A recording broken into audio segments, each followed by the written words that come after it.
Բակոս Սահակյանի նախընտրական ծրագրում հատուկ երիտասարդության վերաբերյալ ծրագրային դրույթներ չկան, սակայն դրանք բոլորն էլ այսպես թե այնպես առնչվում են երիտասարդությանը։ Ուրիշ կերպ լինել չէր էլ կարող, ցանկացած բնակավարի առաջընթացի համար առողջ ու թարմ ուժերի անհրաժեշտություն կա։ Դրանք են երկրի ապագան, ու այդ ապագան համատեղ ուժերով պիտի կերտվի։ Իսկ դրա անհրաժեշտ հիմքը դրվել է նախորդ 5 տարիների ընթացքում։ Տնտեսության դինամիկ աճ, կրթության հատկացումների կրկնակի ավելացում, զարգացման հնարավորությունների ստեղծում, երկրի շենացմանը գործում մասնակցություն պիտի ունենա հենց երիտասարդ սերունդը, հանքարդյունաբերության զարգացման ներկատեմպերը նոր ուժեր են պահանջում, ու նաև այս ոլորտում պիտի ներգրավի երիտասարդությունը։ Աշխատանք, ընտանիք, սեփական ծածկ, երիտասարդ ընտանիքներին ցածր տոկոսադրույքով վարկերի տրամադրման մասին են մտածում, արդեն բանակցություններ են վարվում բանկերի հետ։ Զբաղվածության խնդիրն է ամենամտահոգիչը, սակայն այստեղ միայն պատրաստի լուծումներ փնտրելը ճիշտ չէ։ Ապացուցեք ձեր առաջարկած այդ ծրագրերով, հիմնավորեք, որ ինչքանով են դրանք պահանջված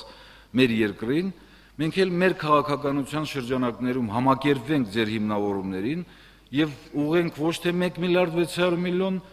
այլ ուղղենք 2 միլիարդ 800 միլիոն։ Գյուղի զարգացման հեռանկարների մասին հարցին պատասխանելով Բակոս Սահակյանն ասաց. Արցախյան գյուղը կզարգանա միայն այն դեպքում, երբ մեզանից յուրաքանչյուրը շրջվի դեպի գյուղը։ Մենք ինչքան էլ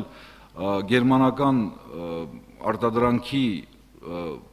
տեխնիկա գնենք, մեկը դա չի փրկելու գյուղը։ Գյուղը փրկելու միակ միջոցը այդ համալիր միջոցառումների կատարումն է։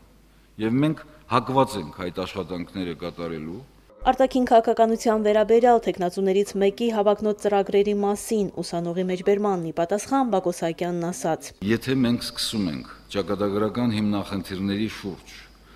շահադիտական նպատակներով այս կամ այն մեկնաբանությունները կատարել, հավատացնում եմ ձեզ, որ դա միայն ու միայն վտանգում է մեր ճակատագիրը։ Մարինե Մկրտչյան, Մհեր Մկրտչյան, օր։